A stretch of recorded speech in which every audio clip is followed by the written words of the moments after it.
Cool.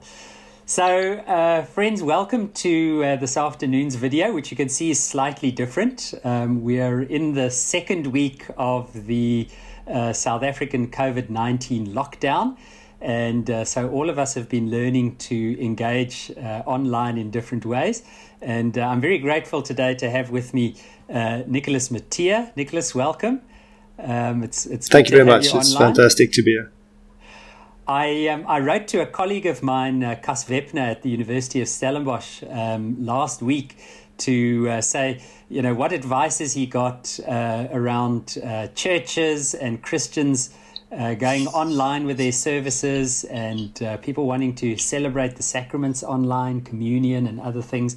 And Cas immediately said, you need to speak to Nicolaas. So Nicolaas, I believe you finished your PhD last year on virtual liturgy. Is that correct? Yes. So I think my graduation anniversary was like a few days ago. But yeah, I finished my PhD and I worked on virtual liturgy or digital liturgy, whatever you want to call it, and all the complexities that come with that. Wonderful. And you were a student of Cas's, is that right? Yes, yeah, no, I did my MTH with him, I did my MDiv with him, and I did my PhD with him. So it's been a long time.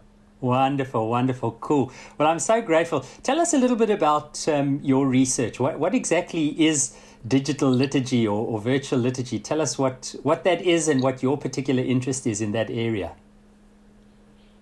Yeah, so it's always a difficult question to answer because I never take extremes, so I never say something is something. But yeah, that's maybe just the philosopher in me speaking. But I think basically virtual liturgy, I'm an avid gamer, so I play games, I watch games, I live and breathe games. So I've always been interested in digital worlds and virtual worlds and the ways people interact with that. And being a gamer, I have been a participant in these worlds for many years and made good friends that I've never met physically. But we speak weekly or even daily with some of them. And that's where the interest came to just explore this a little bit in terms of ritual and these things. And so obviously I studied theology, so I had to combine my love for the virtual or the digital with something that I'm interested in from a theological perspective, and that is liturgy and practical theology and the ways people live and express themselves, their beliefs, and all these things. And that's basically where these two things come together and where I worked. So I specifically looked at cyber cemeteries, which is a bit morbid, but I also like the morbid themes. And as Gus can probably tell you, if I think he's more of an expert on death than I am. But so I specifically took a look at the way people die these days. It's probably a very morbid topic for the current times. But I was really interested in seeing how people remember, how people think about death, how there's we talk about the physical and the virtual like it's one thing, and sometimes other people talk about it like it's two distinct things. But I saw some really interesting things, especially on Facebook and Instagram and these places where people remember or commemorate those who have died. And sometimes you'll see that for the average person mourning in these places, there's no real difference between physical and virtual, which is something that I observed there, which I found really interesting. Because as soon as you make people aware of the fact that they are having to do something in a virtual or digital way, it's all of a sudden it's an issue. But when they do that just in the normal throes of life, it's natural. So that's a little bit of a summary. Yeah, that's an interesting thing, just to say, I've experienced that recently. One of my very close friends, one of my former PhD students, passed away very suddenly about 2 weeks ago. And she's an American who was living in South Africa, studying here, and she passed away very suddenly. And to see how her family back in the States, and particularly us, her friends and colleagues, as we went into the COVID-19 lockdown, we couldn't do a funeral service, how people were remembering her online, particularly on her digital space, posting on her Facebook timeline, expressing grief, entering into remembrance, giving thanks. And it seemed like just an absolutely natural thing for most people to do. Yeah, no, that's what I found, and that's interesting to me. We are more flexible than we give ourselves credit for. Now, Nicolaas, the thing that interests me with this is so I'm a Methodist minister. I've been a minister of the Methodist Church for about 30 years now. And for most of my ministry in the church, well, certainly before I entered into the academy, I was a pastor of congregations. So, that meant visiting people in their homes, conducting services in the sanctuary, celebrating the sacraments, baptizing persons, sharing in Holy Communion, being at their weddings. What's been interesting for me is in this last while, I was actually looking after a church for a colleague who was on sabbatical. And I was preaching in the church every Sunday. And then when the COVID-19 pandemic hit and our president, Cyril Ramaphosa, said we have to go into lockdown, I met with the leaders and said, well, what are we going to do? And we decided to take our church online, so to speak, to have our Sunday services online. And it's been interesting to see how many people have been doing that, colleagues, friends, taking their churches into cyberspace. What are your thoughts about that? I mean, how does that change the church, if in any way? Yeah, well, that's really interesting. I mean, as far as my knowledge goes, I mean, all the churches here in Pretoria, where I live, have gone online, and Sundays you'll have a spread of worship services to choose from if you want to do so. You can really see a wide variety. Maybe this church has better music and this one has better preacher, or whatever the case may be. It's interesting, and I think it's an interesting way that the churches chose to respond to this. I mean, I think it's probably the first thing that we think. I mean, I work in education, and that's when people think about going online or learning online, you turn to video. I think it's a natural thing because that's the closest we have to physical. I mean, at least with the video, you can still see someone speaking and acting and moving. And I think this is especially important for churches because a lot of the liturgy and across denominations is movement, and that's part of the rituals we do. That's part of the different elements of a worship service. So I think it's interesting that they took this approach, and I think it's probably we'll have to see a while to see how well it's working. But I think people are coming to grips with it. I think it's strange for some people to experience it in this way. I think one of the biggest things is we've never really been in a situation where we had to give too much thought to our physical spaces. It was kind of a given. You could go to church on Sundays. I mean, at least in my lifetime, I've never had to worry about going to church or physically going to church. I mean, usually I wanted to sleep in. That's why I didn't go. It wasn't any other reason than that. Or you wanted to go mountain biking. Yeah. Some important sports or whatever the case may have been. And I think that's part of the challenge we're having at the moment is we are in a very short space of time forced to think really creatively about how do we gather, how do we participate in worship services, how do we lead worship services if you're a pastor or a dominee. And I think it's interesting times, and I think people are learning a lot of things about how. One of the things about ritual and liturgies is that it becomes automatic in a certain sense.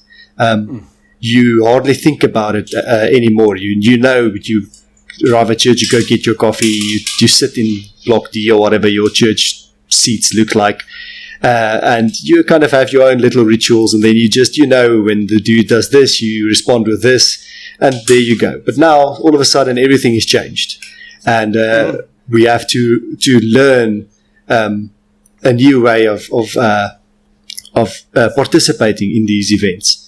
And I think that's a fantastic place to be from my perspective. Yeah, certainly. I mean, I think the technology is a wonderful gift. I was just working yesterday on an article that a colleague and I are writing on letter writing as a form of prophetic preaching. And we were looking at one of Alan Busseck's letters that he wrote to the Minister of Justice, Alan Schleierbusch, in 1979. When the government was trying to shut down dissident preachers and pastors who were taking a stand against the apartheid movement. And he knew he couldn't preach because he would be placed under a banning order and arrested. So he thought, well, what technology do I have at my disposal? So in those days, of course, no letters. I think it may even have been before the fax machine, no emails. So he wrote a letter. He said, well, what technology do I have in order to achieve the intent that I want, to communicate, to engage? And I have a sense that for many people, this is actually just something very pragmatic. They're not really thinking about the technology, about the differences that it introduces in terms of identity and how people relate to one another. They're really just thinking, how can we reach the people we would normally work with?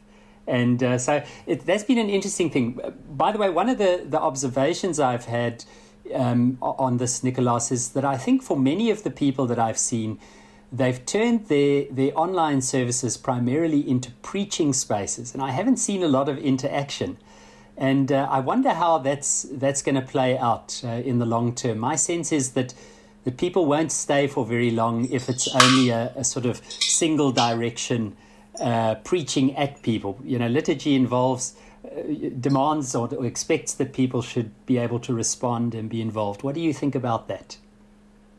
Yeah, no, sure. I agree 100% with you. I think, it was a pragmatic reaction.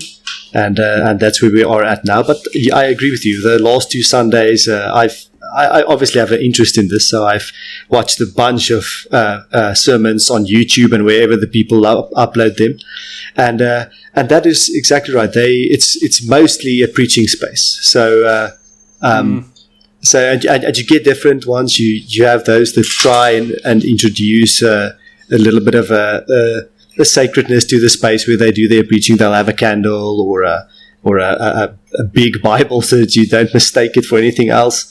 So you'll have these elements in the space, but then you also have people that just sit on their couch and talk to the people as in a more casual way. And I think the ones introducing some elements to the space are probably the most liturgical elements I've seen so far. What I've also seen was are churches that I think in quite a short amount of time, they quickly recorded a bunch of worship songs before the lockdown, and they'll play that. It's obviously not a stream; it's just a recorded video. They'll play that beforehand, and then have that element of worship. I've seen some people posting on Instagram and their Facebook stories singing along with the TV, but I think it's pretty awkward still. And but I think that's how we are. How people are figuring out what to do. I think it's a new context, and I don't think it's any less real, and that's why it's also an important space. But I think as liturgists, people are figuring out how to use this new space. We've never had to use it in this manner. I think one of the maybe when we go, hopefully, once lockdown ends and we go back to a different way of life, we'll appreciate the fact that we can use the best from all the spaces we move in. We can take the best of the physical, and we can take the best of the digital. But now we have to do with this. So I think I definitely. Introducing explicit liturgical elements would be a challenge, or is a challenge. You will have to rely on people actively participating from wherever they are.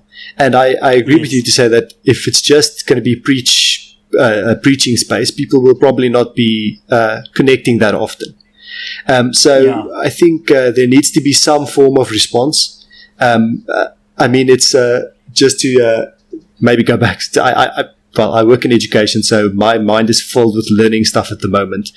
But one of the things about videos, and especially for learners, is if there's no active learning, videos have very little relevance. So they'll watch a video, but it works much better if there's an active element to it. So I think a challenge for churches in general in this time would be to introduce some sort of active elements to this, to the video.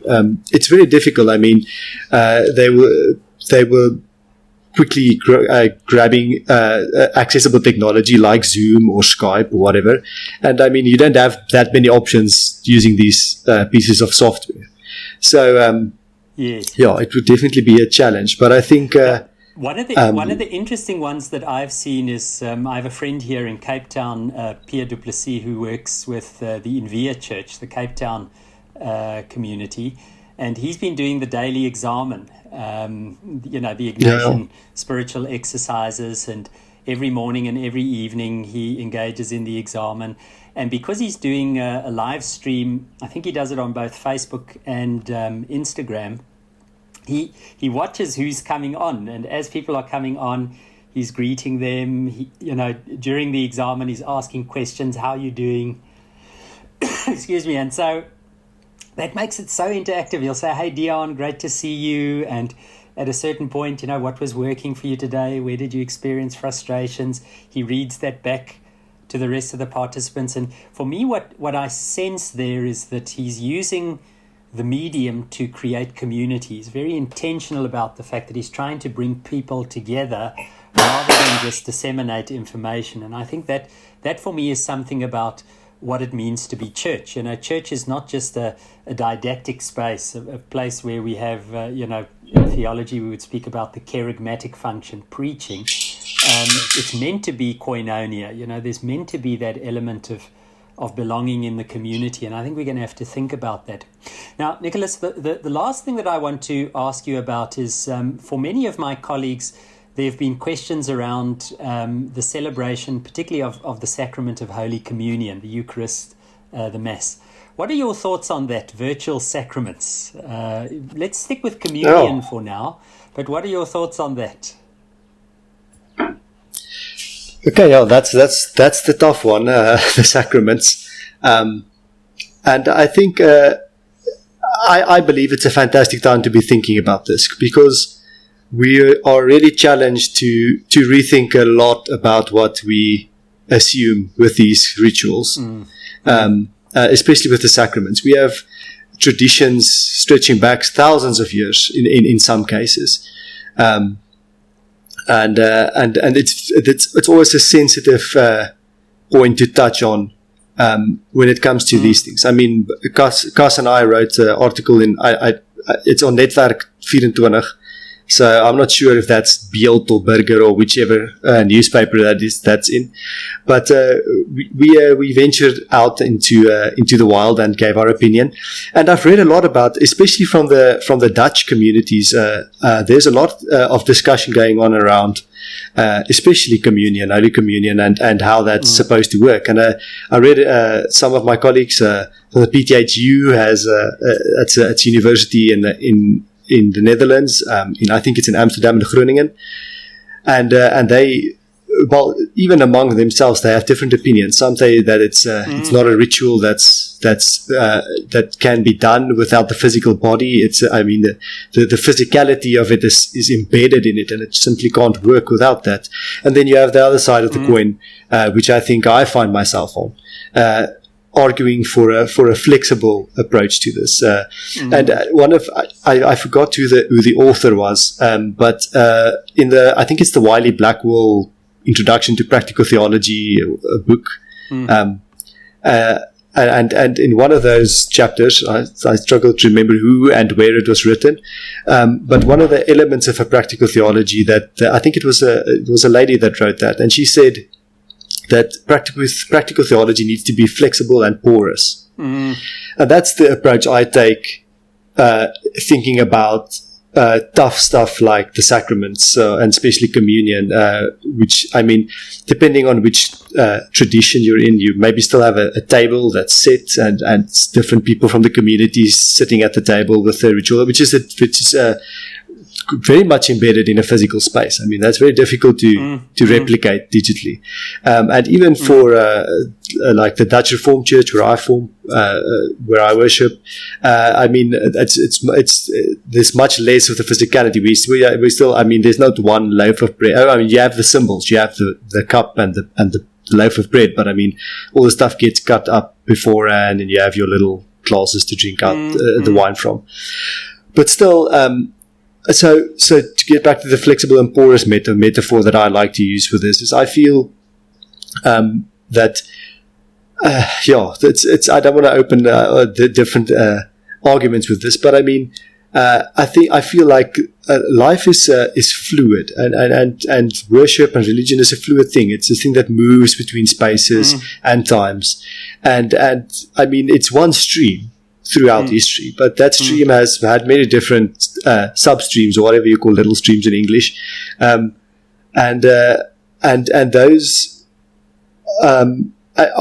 well, I mean, they're dependent on context. Sometimes there was a little sand, a piece of sand in the river, and I had to make a few branches to get across that. And I think we're at a stage like that at the moment.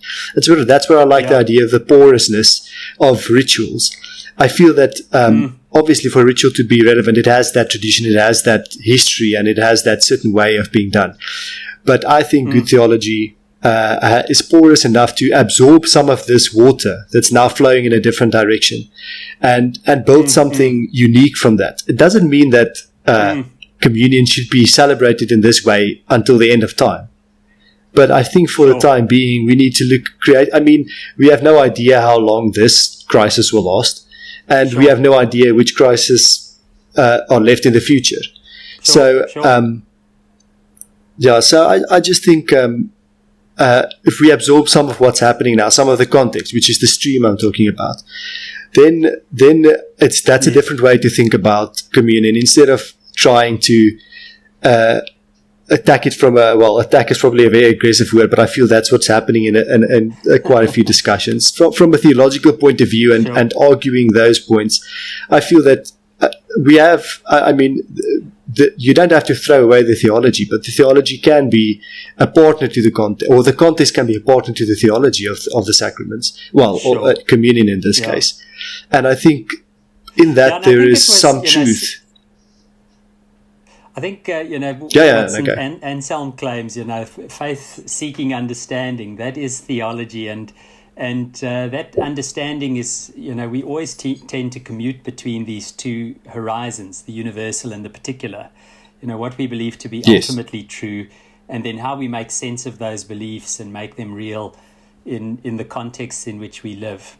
I mean, obviously, my own background is more as a systematic theologian, and I've seen many theologians, sort of trying to make sense of this, particularly those who are thinking about transubstantiation and the real presence of Christ in the elements. For them, that's a very difficult bridge to cross over. I think what you mentioned earlier, Nicolaas, is a very important thing. I mean, theology takes place in history and in time. If we were to discover that we can never go back to physical meeting, we would have to reconsider that. We might have to ask, does God expect us to think about, the sacraments in a different way? Of course, for those who come from traditions, like my own, and some Lutherans who have more of a sort of view of the sacrament as a celebration in remembrance, calling to mind, a commuting of a means of grace. This Easter Sunday, for example, I won't be celebrating the sacrament, because I can say to my members, remember the time when we did celebrate it together, and what it meant for us and what it symbolized for us, and look forward in hope to the time when we can celebrate it together again. But, when I spoke to Cas about that, he was saying, well, Dion, you come from a more sort of sacramental tradition where, we celebrate the sacraments at least once a month. But there are other traditions where if you give people the out, they won't celebrate the sacrament at all. So we're sort of living with that tension, I think. And I think your image is a beautiful one. It invites us to say, we do face a concrete reality, and our theology has to make sense within that. And we have to figure out what we do with it now. Yeah. Because, I think, there's no...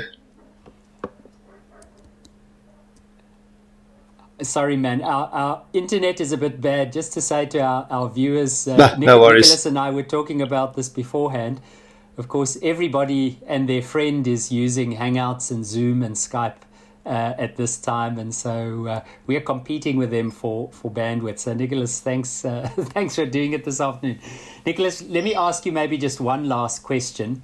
My sense is that, regardless of the situation we find ourselves in, even if we should return to some kind of new normal where meeting is possible, we've seen the possibilities of these technologies. I think about our own congregation, for example. When we post a video online, we're getting far more views than just the 500 or so people that would have come through our church on Sunday. It's closer to 3,000. And so the minister who's coming back was saying, hey, Dion, we need to think about what we can do with this going forward. What do you think is going to happen with the use of technology once we return to some kind of normal or new normal after this? That's an interesting question. Obviously I love technology, so I'm very positive about it.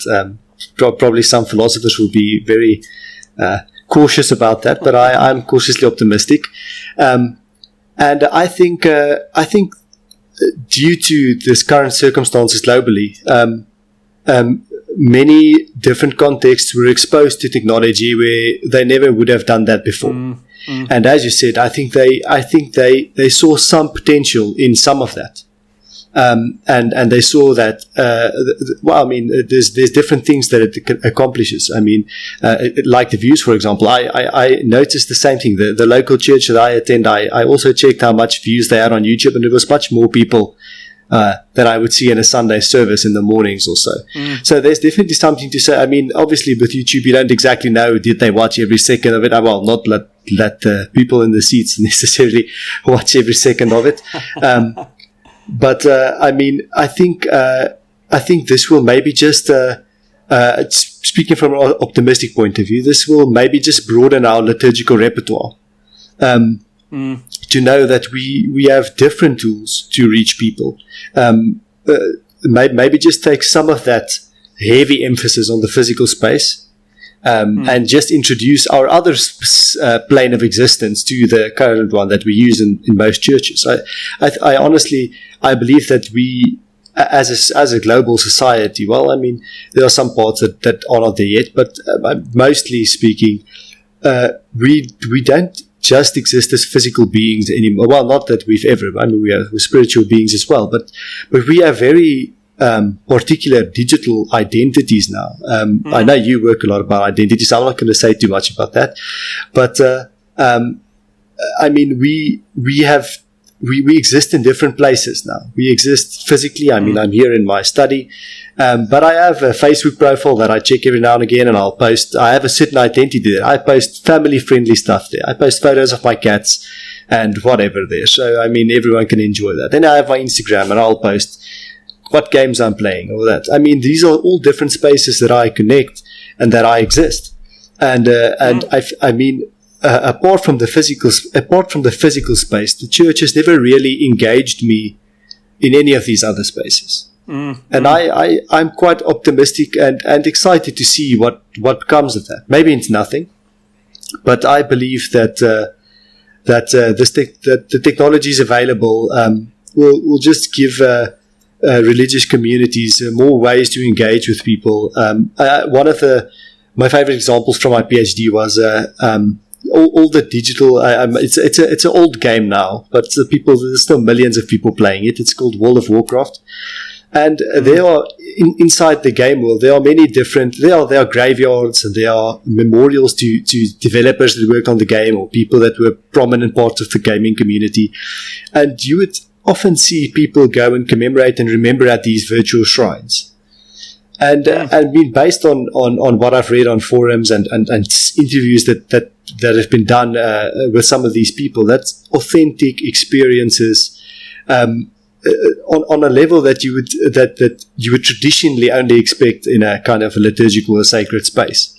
And I think all of a sudden these spaces become available to explore. And I find that personally, extremely exciting. And yeah, I'm glad. Yes. I'm not glad about the virus, but I'm glad that we can also have some positives from this being thrust into this drastic situation all of a sudden. You know, one of our professors at the University of Stellenbosch, Thuli Madonsela, had a virtual conference relatively early in the lockdown. And we used Microsoft Teams. I think there were close to 100 people on the event. And it was a beautiful opportunity to connect, to meet people. But she said something there that stuck with me. She said, you know, we must stop using the phrase social isolation. She said we should be more accurate in our language and speak about a form of physical distancing, but being, not socially isolated. We are socially connected in so many different ways. And we have to learn again, as we do with everything, what the ethics and the boundaries and, constructive and less constructive and positive and negative ways are Exactly. of that connection. But there are wonderful possibilities. And Nicolaas, I must say, I share with you a measure of optimism for what lies ahead. You know, this meeting would never have been possible had it not been for the technology and the opportunity to talk about this. And that's already a gift for me. So I want to say thanks very, very much for your time today. It's been such an immeasurable gift. And just to say to our viewers, to the listeners, we'll post this on Facebook as well as on YouTube. And I'll add, if you would like me to do so, Nicolaas, your social profile contacts, if you'd like me to do that. But I'll certainly put some links to some of your research online so that people can find you. And just to mention to the viewers, remember, this is not a lecture, it's just a thought. And Nicolaas and I have had this wonderful conversation. We hope it sparks a few ideas. You're welcome to leave comments on Facebook, in the comments bar, and in YouTube as well. And I'll gladly see how I can answer them and be in connection with you. And perhaps we can just say, stay safe, stay home. And we hope that in the not too distant future, we can integrate these technologies and use them, but also return to some form of responsible social contact. So thanks for watching.